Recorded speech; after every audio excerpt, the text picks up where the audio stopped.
नित्यानन्दं परमसुखदं केवलं ज्ञानमूर्तिं द्वन्द्वातीतं गगनसदृशं तत्त्वमस्याधिलक्ष्यम् एकं नित्यं विमलमचलं सर्वधी साक्षिभूतं भावातीतं त्रिगुणरहितं सद्गुरुं तं Namami.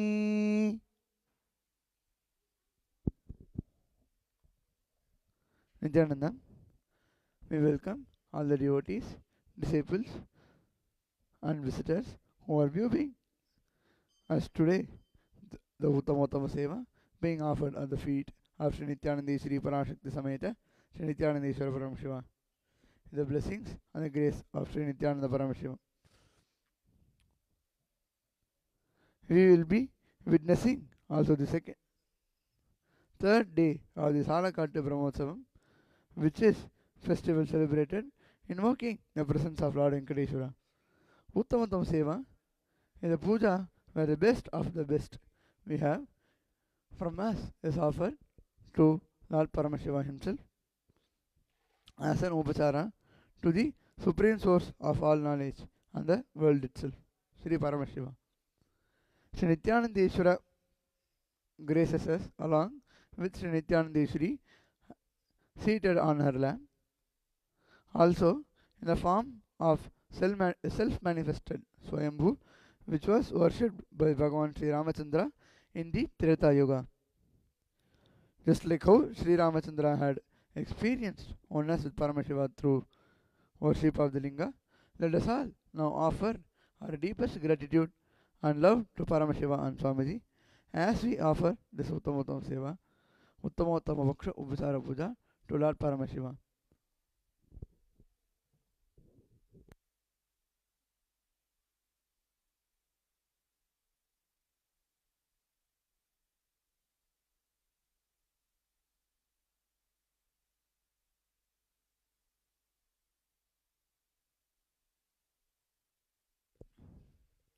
Also, just a brief.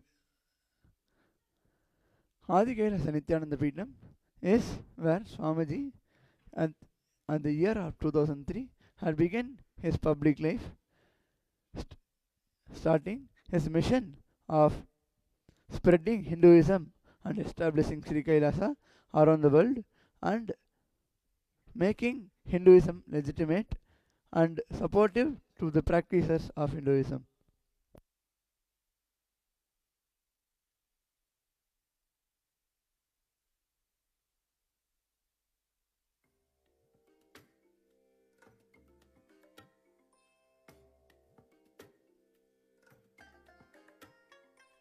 I bless you all.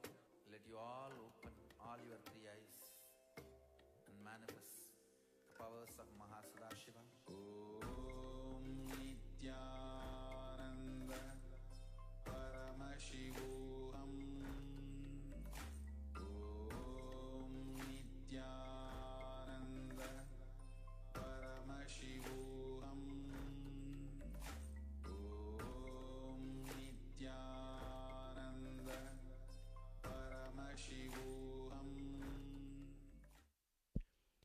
Nityanandam, on this auspicious time of the Uttamottama Paksha Upachara Yukta Puja to Paramashiva, who has manifested himself in the form of the Swayambhulinga since time immemorial in the Adi Kailasa Kshetra, which has been sanctified by so many avatars, and Paramashiva himself in his divine form as the Chandramaulishwara Jata Jutadhari along with Parashakti, and once again being sanctified and energized by the presence of Paramashiva himself, the Supreme Pontiff of Hinduism, Jagadguru Mahasannidhanam, His Divine Holiness Swamiji.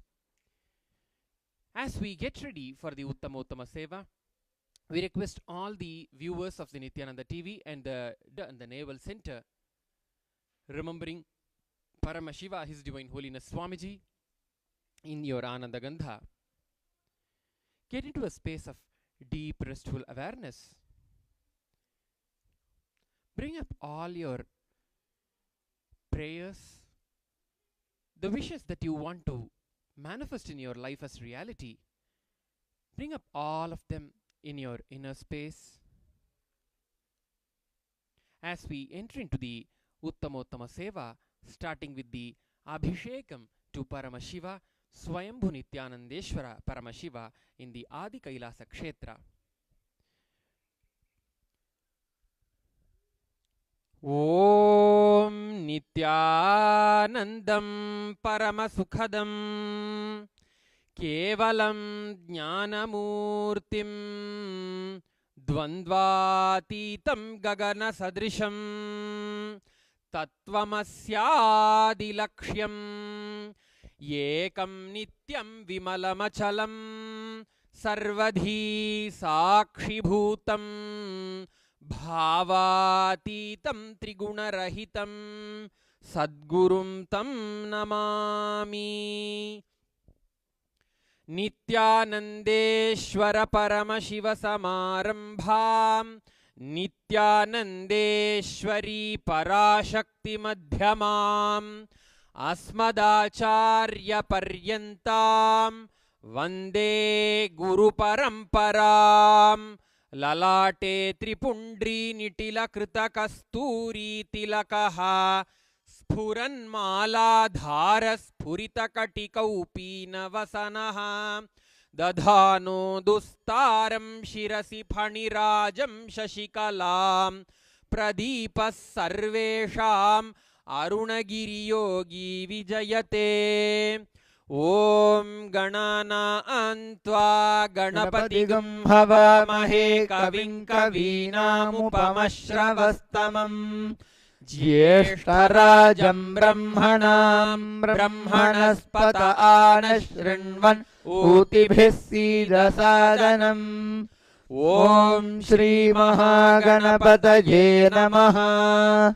Prano Devi Saraswati Vajebhirvajinivati Dhinam Avidyavato Saraswatyai Namaha. Shri Gurubhyo Namaha. Harihi Om.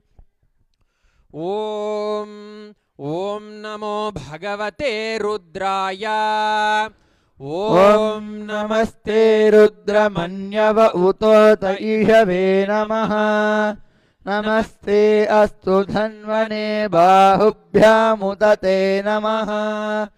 Yata Ishu Shivatama Shivam Babhuvate Dhanuhu. Shiva Sharavyaya Tavatayano Rudramridaya. Yate Rudra Shiva Tanura Ghora Papakashini.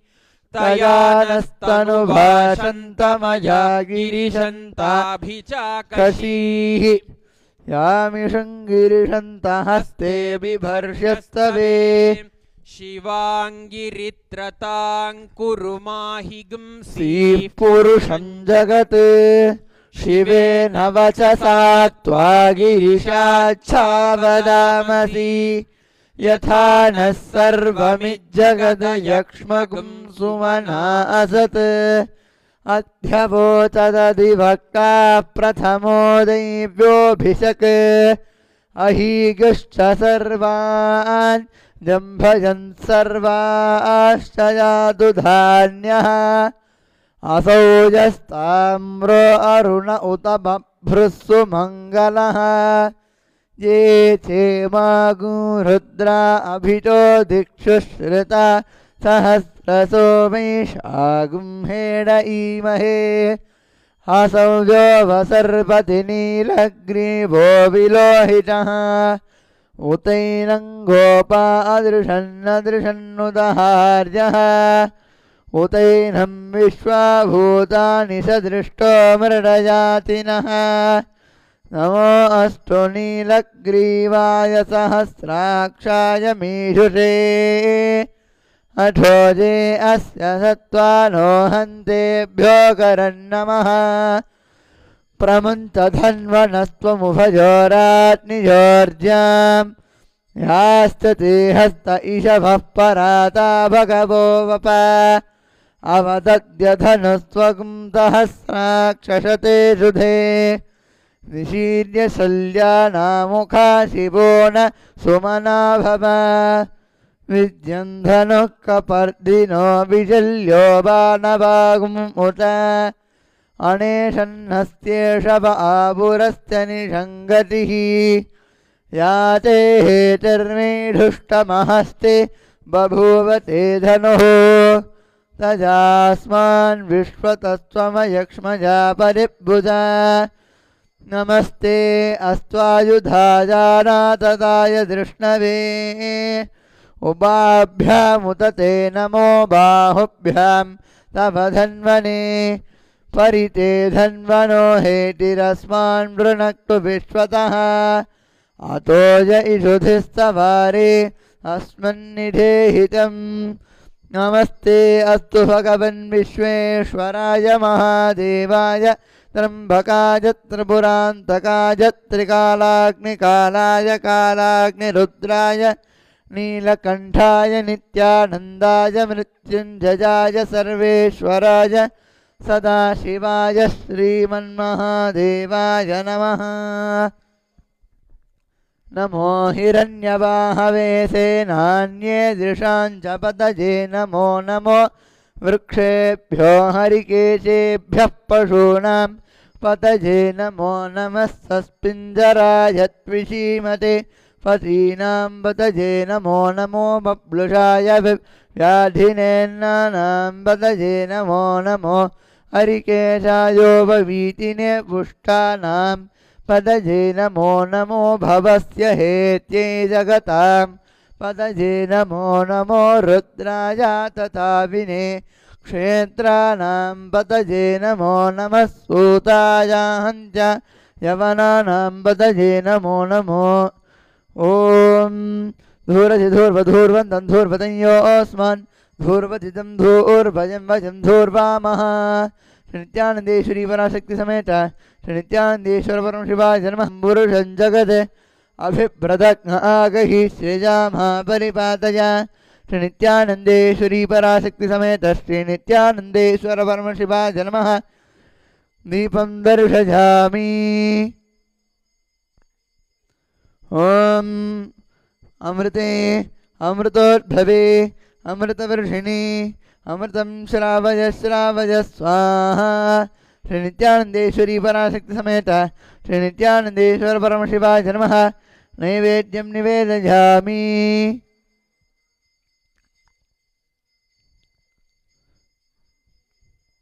निवेदनानन्तरम् आत्मनीयं समर्पयामि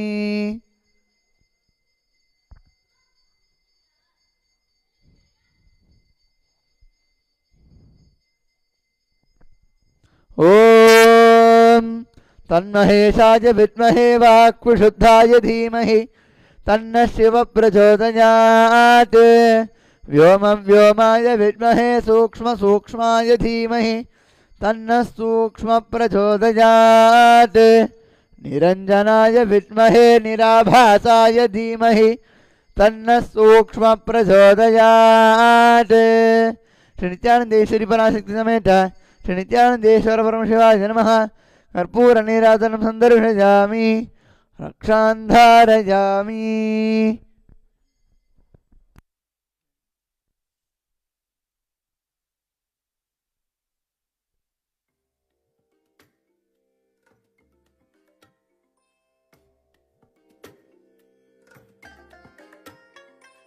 I bless you all. Let you all open all your three eyes and manifest the powers of Mahasudashiva. Om Nityananda Paramashivoham. Om Nityananda Paramashivoham. Om Nityananda.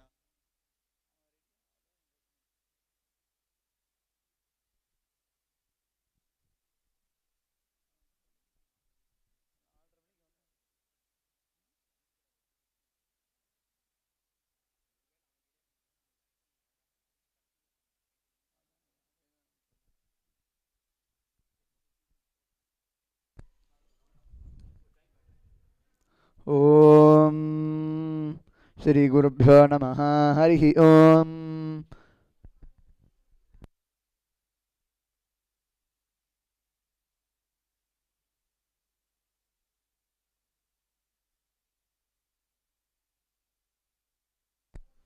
ಓಂ ಯಶ್ಛಂದಸಾ ಮೃಷಭೋ ವಿಶ್ವರೂಪಃ ಛಂದೋಭ್ಯೋದ್ಯಮೃತಾತ್ ಸಂಬಭೂವ ಸಮೇಂದ್ರೋ ಮೇಧಜಾ ಸ್ಪೃಣೋತು ಅಮೃತಸ್ಯ ದೇವಧಾರಣೋ ಭೂಯಾಸಂ ಶರೀರಂ ಮೇ ವಿಚರ್ಷಣಂ ಜಿಹ್ವಾ ಮೇ ಮಧುಮತ್ತಮ ಕರ್ಣಾಭ್ಯಾಂ ಭೂರಿ ವಿಶ್ರುವಂ ಬ್ರಹ್ಮಣಃ ಕೋಶೋऽसि ಮೇಧಯಾ ಪಿಹಿತಃ ಶ್ರುತಂ ಮೇ ಗೋಪಾಯ.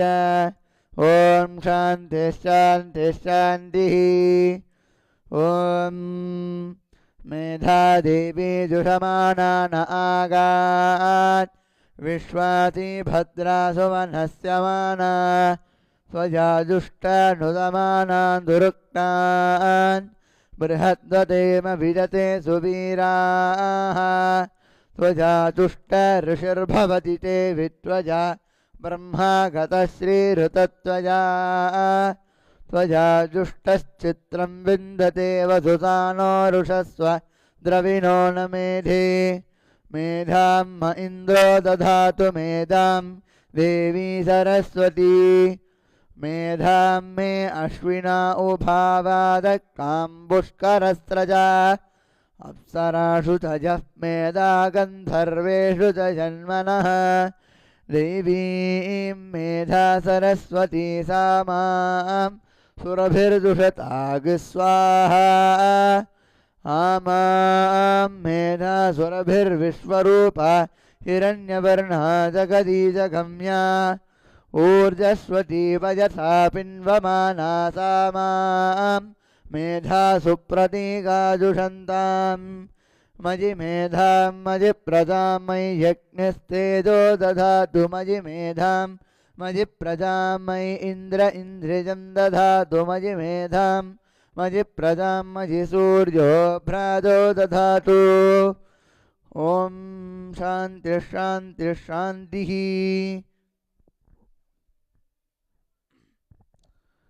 ಓಂ ಅಗ್ನಾ ವಿಷ್ಣು ಸಜೋಷಸೇಮಾ ವರ್ತಂತು ಭಾಂಗಿರಃ ದ್ಯುಮ್ನೇರ್ವಾದೇಭಿರಾಗತಂ ವಾಜಶ್ಚ ಮೇ ಪ್ರಸವಶ್ಚ ಮೇ ಪ್ರಯದಿಶ್ಚ ಮೇ ಪ್ರಚಿತಿಶ್ಚ ಮೇ धीतिश्च मे क्रतुश्च मे स्वरश्च मे श्लोकश्च मे श्रावश्च मे श्रुतिश्च मे ज्योतिश्च मे शुभश्च मे प्राणश्च मे पानश्च मे व्यानश्च मे श्रुश्च मे चित्तञ्च म आधीतञ्च मे वाक्च मे मनश्च मे चक्षुश्च मे श्रोत्रञ्च मे दक्षश्च मे बलञ्च म ओजश्च मे सहश्च म आयुश्च मे जरा च म आत्मा च मे सनुश्च मे शर्म च मे वर्म च मे गाणि च मे साणि च मे परोगुंषि च मे शरीराणि च मे ज्येष्ठं च म आधिपत्यं च मे मन्युश्च मे भामश्च मे म्भश्च मे म्भश्च मे धीमा च मे महिमा च मे वरिमा च मे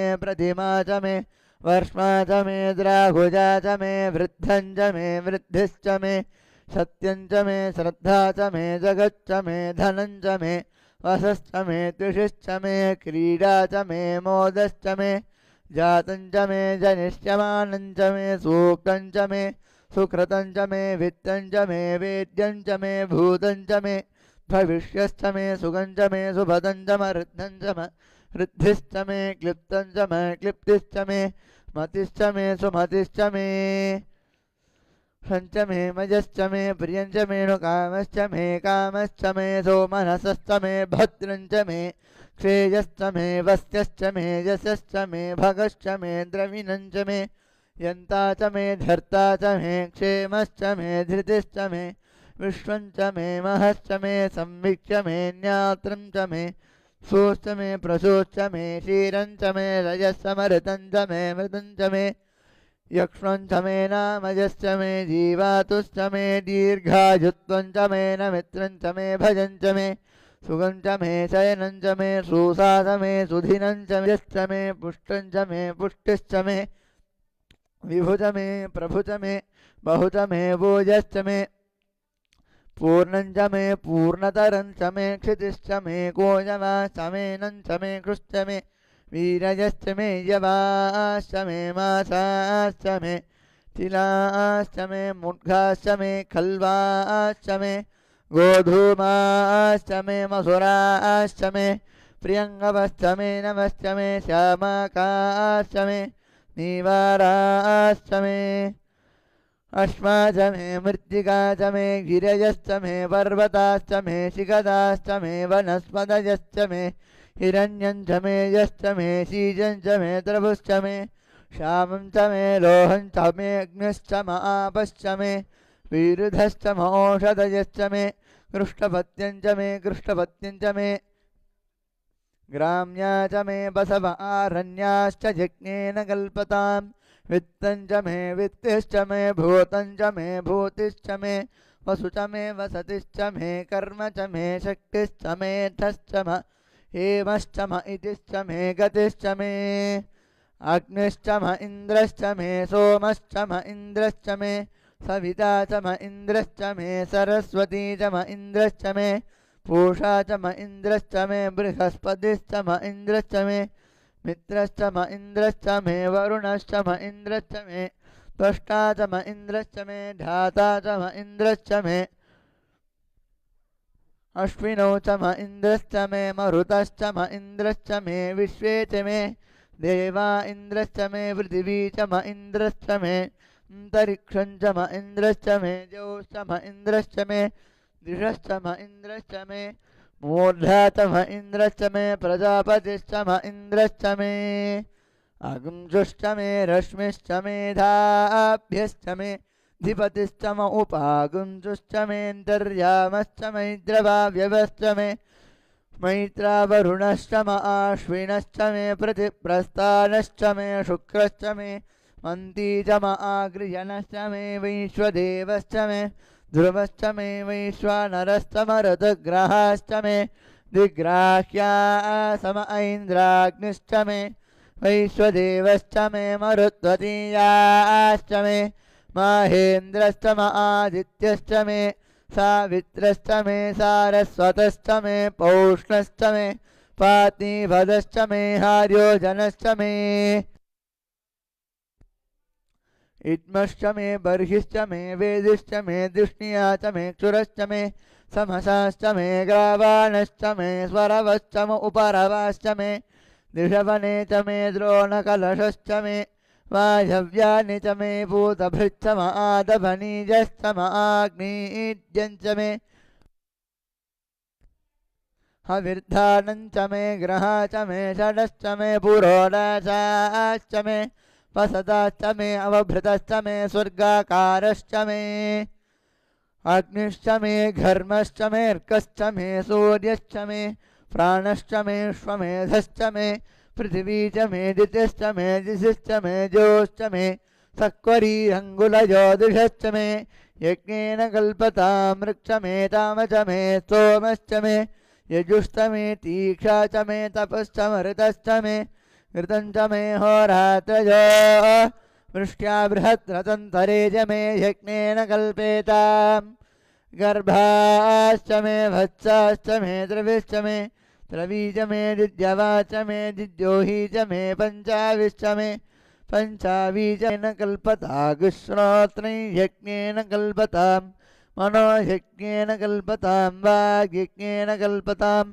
आत्मा यज्ञेन कल्पतां यज्ञो यज्ञेन कल्पताम् एका च मे तिस्रश्च मे पञ्च च मे सप्त च मे नव च म एकादश च मे त्रयोदश च मे पञ्चदश च मे सप्तदश च मे नवदश च म एकविंशतिश्च मे त्रयोविंशतिश्च मे पञ्चविंशतिश्च मे सप्तविंशतिश्च मे नवविंशतिश्च म एकत्रिंशच्च मे त्रयस्त्रिंशच्च मे चतुस्रश्च मे षोच मे द्वादश च मे षोडश च मे विंशतिश्च मे चतुर्विंशतिश्च मे अष्टाविंशतिश्च मे द्वात्रिकं षच्च मे क्षत्रिकं षच्च मे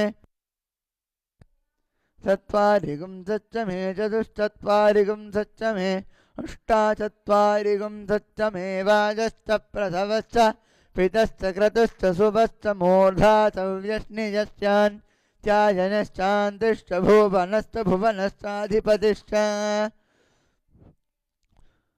ओमिडा देवहोर्मनर्यज्ञरीर्बृहस्पतिरुक्ता मनानि सगुंसि षड्विश्वे देवासो हरिः ओम् ॐ सर्वस्याप्ते सर्वस्य जित्ये सर्वमेव तेनाप्नोति सर्वं जयति तन्महेशाय विद्महे वाक्पुरुषाय धीमहि तन्नः शिवः प्रचोदयात्।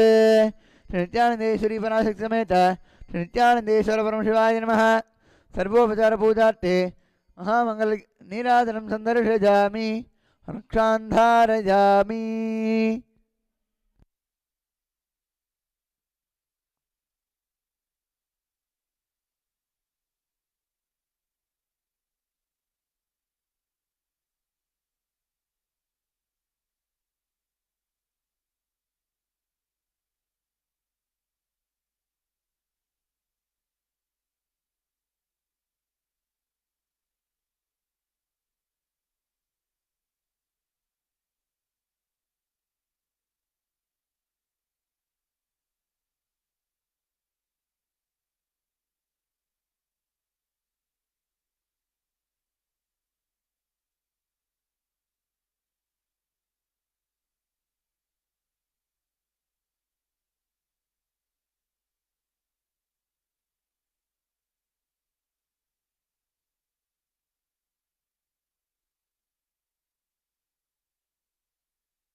ॐ सप्रतसभा मे गोपाय एष सभ्या सभासदः तानिन्द्रिजावत कुरु सर्वमाशुरुपासताम् अहेर्भुत्निशमन्त्रं मे गोपाय यमृषयस्त्रैविधा विदुः ऋतः सामानि जजोगुंसि ताहि श्रीरमृता सताम्। नित्यानन्देश्वरी पराशक्ति समेत नित्यानन्देश्वर परमशिवाय नमः। अलङ्कारदीपं दर्शयामि। ॐ अग्निर्नः पातु कृत्तिकाः नक्षत्रं देवमिन्द्रियम् इदमासां विचक्षणं हविरसञ्जुहोतन यस्य भान्तिरश्मजोजस्य केतमः यस्येमा विश्वा भुवनानि सर्वा सकृत्तिकाभिरभिसंवसानः अग्निर्नो देवसुविते दधातु। नित्यानन्देश्वरी पराशक्ति समेत नित्यानन्देश्वर परमशिवाय नमः। नक्षत्रदीपं दर्शयामि। ॐ पादोऽस्य विश्वाभूतानि त्रिपादस्यामृतं दिवि त्रिपादोऽध्व उदेत् पुरुषः पादोऽस्येह भवात् पुनः ततो विश्वं व्यक्रामते शासनानशने अभि तस्मात् विराड जायत विराजो अधिपूरुषः स जातो अत्यरिच्यत पश्चात् भूमिमठो पुरः यत्पुरुषेण हविषा देवा यज्ञमतन्वत वसन्तो अस्यासीराज्यम् ग्रीष्म युष्मशरद्धभिः सप्तास्यासन् परिधयः द्विसप्तः समिधः कृताः देवायत्यज्ञं तन्वानाः न बध्नन् पुरुषं पशुं तैयज्ञं बर्हिषि प्रोक्षन् पुरुषं जातमग्रतः तेन देवा अयजन्त साध्या ऋषयश्चते तस्माद्यज्ञात् सर्वहुतः संहृतं मृषदाज्यं वशुगस्तागुश्चक्रे वाजव्यान् आरण्यान् ग्राम्याश्चजे तस्माद्यज्ञात् सर्वहुतः ऋचः सामानि जग्निरे छन्दागुंसि जग्निरे तस्मात् यजुस्तस्मादजायत तस्मादश्वा अजायन्त एकेजो भजाशतः गावो हजग्निरे तस्मात् तस्माज्जाताजावजः यत्पुरुषौ यदधुः कदिदाव्यकल्पयन् मुखं किमस्य कौ बाहु कावूरूपादावुच्येते ब्राह्मणोऽस्य मुखमासीत् बाहुराजन्यकृतः ऊरू तदस्य यद्वैश्यः पद्भ्यां शूद्रो अजायत चन्द्रमा मनसो जातः चक्षुः सूर्यो अजायत मुखाद् इन्द्रश्चाग्निश्च प्राणाद् वायुरजायत नाभ्य आसीदन्तरिक्षं शीर्ष्णोद्यो समवर्तत पद्भ्यां भूमिर्दिशश्रोत्रात् तथा लोकाग्मकल्पयन् वेदाहमेतं पुरुषं महान्तम् आदित्यवर्णं तमसस्तु पारे सर्वाणि रूपाणि विचित्य धीरः नामानि कृत्वाभिवदं यदास्ते धाता पुरस्ताद्यमुदासहार शक्रप्रविद्वां प्रदिशश्चतस्रः विश्वकर्मणः समवर्तताधि तस्य त्वष्टा विदधद्रूपमेति तत्पुरुषस्य विश्वमादानमग्रे वेदाहमेतं पुरुषं महान्तम् आदित्यवर्णं तमसः परस्तात् तमेवं विद्वान्नमृत इह भवति नान्यः पन्था विद्यते जनाय प्रजापतिश्चरति गर्भे अन्तः अजायमानो बहुधा विजायते तस्य धीरा परिजानन्ति योनिम् मरीचीनां पदमिच्छन्ति वेदसः यो देवेभ्य आतपति यो देवानां पुरोहितः पूर्वो यो देवेभ्यो जातः नमो ऋचाय ब्राह्मणे ऋचं ब्राह्मं जनयन्तः देवा अग्रे तदब्रुवन् यस्त्वैवं ब्राह्मणो विद्यात् तस्य देवा असन्वशे ह्रीश्चते लक्ष्मीश्च पत्न्यो अहोरात्रे पार्श्वे नक्षत्राणि रूपम् अश्विनो व्याप्तम् इष्टं मनिषाण अमुं मनिषाण सर्वं मनिषाण ॐ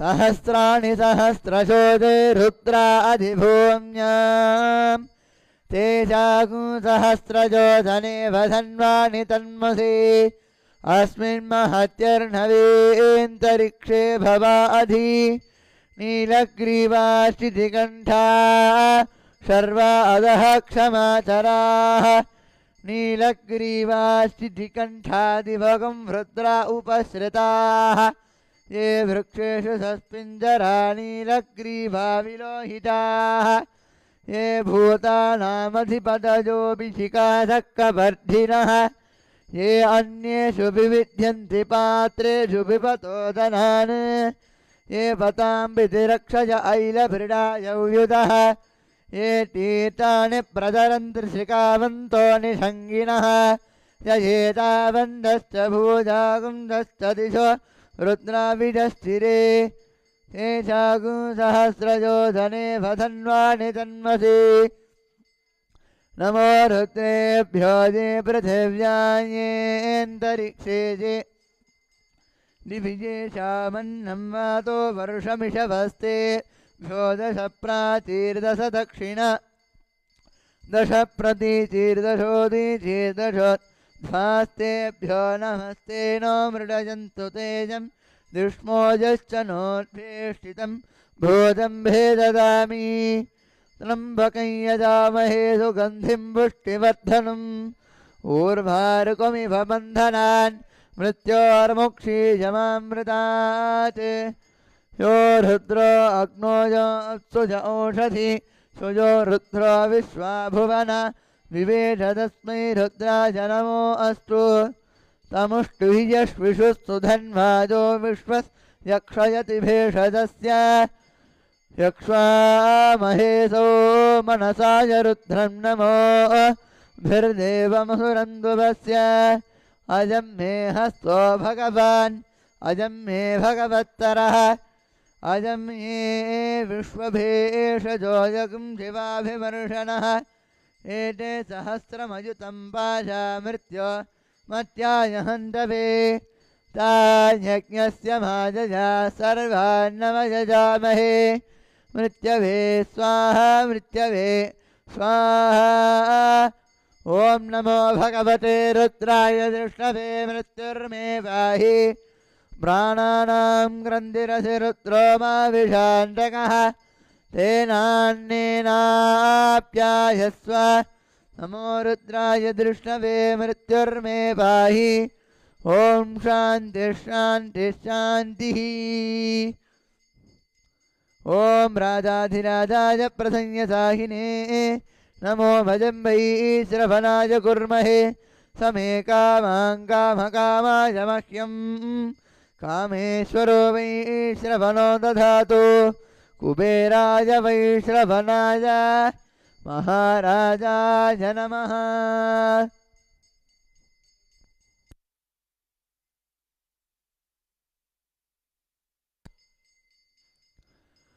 ॐ नमो हिरण्यबाहवे हिरण्यवर्णाय हिरण्यरूपाय हिरण्यपतये अंबिकापतये उमापतये पशुपतये नमो नमः तन्महेशाय विद्महे वाक्विशुद्धाय धीमहि तन्नः शिवः प्रचोदयात् श्रीनित्यानन्देश्वरी पराशक्ति समेत श्रीनित्यानन्देश्वर परमशिवाय नमः 16 दीपाराधनानि समर्पयामि।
Nityanandam.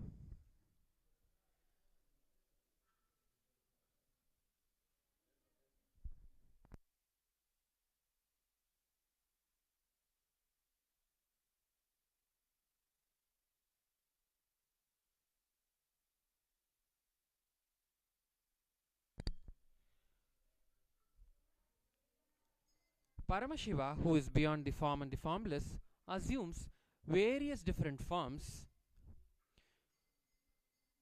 during the process of creation, sustenance, destruction, putting and pulling out of delusion, and liberation. Paramashiva, Sadashiva, has 5 faces: Sadyojata, Vamadeva, Aghora, Tatpurusha, Ishana. Among the 5 faces of Paramashiva, the Vamadeva face of Paramashiva is the embodiment of Mahavishnu, the god of sustenance. Mahavishnu, Sriman Narayana, has assumed various forms through the forms of his incarnations. One of his very powerful incarnation, Avatara, is the avatar of Sri Srinivasa in the beginning of the Kali Yuga, beginning of the Krita Yuga. Sri Srinivasa, Sriman Narayana, came down to the planet Earth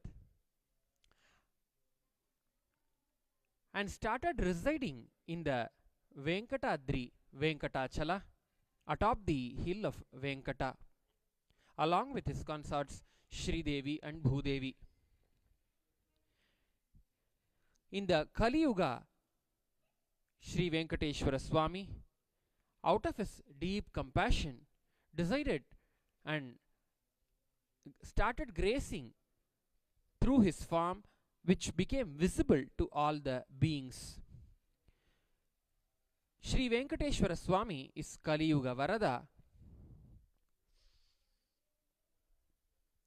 the boon giver for all the beings in the Kali Yuga. He showers with immense wealth, made both material and the spiritual wealth. His consorts Sri Devi, Bhudevi and Mahalakshmi manifest all the best things, all the prosperity in one's life.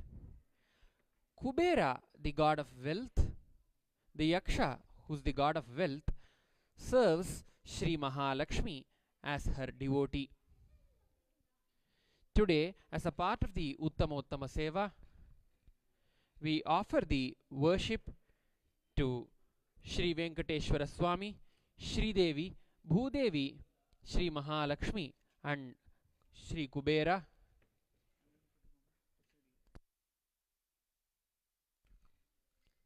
through the worship called Archana.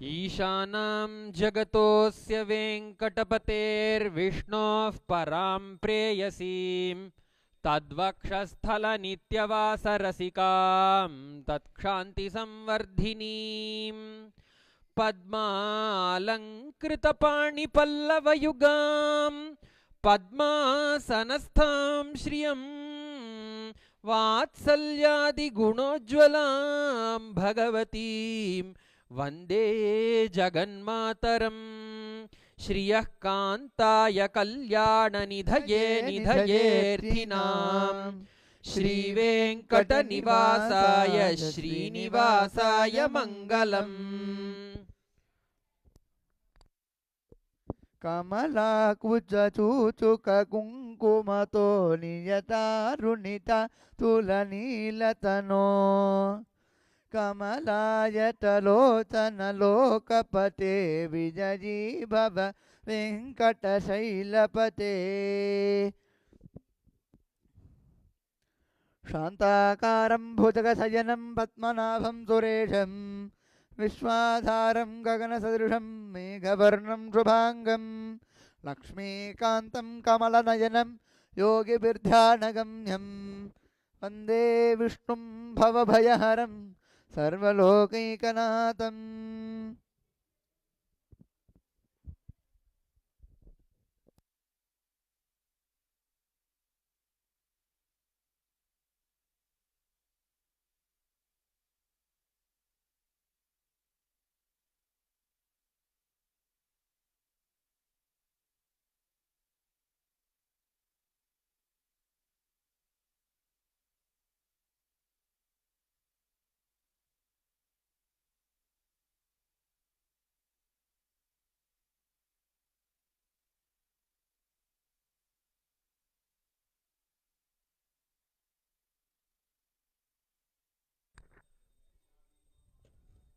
ओम प्रकृत्यै नमः, ओम विकृत्यै नमः, ओम विद्याय नमः, ओम सर्वभूतहितप्रदाय नमः, ओम श्रद्धाय नमः, ओम विभूत्यै नमः, ओम सुरभ्यै नमः, ओम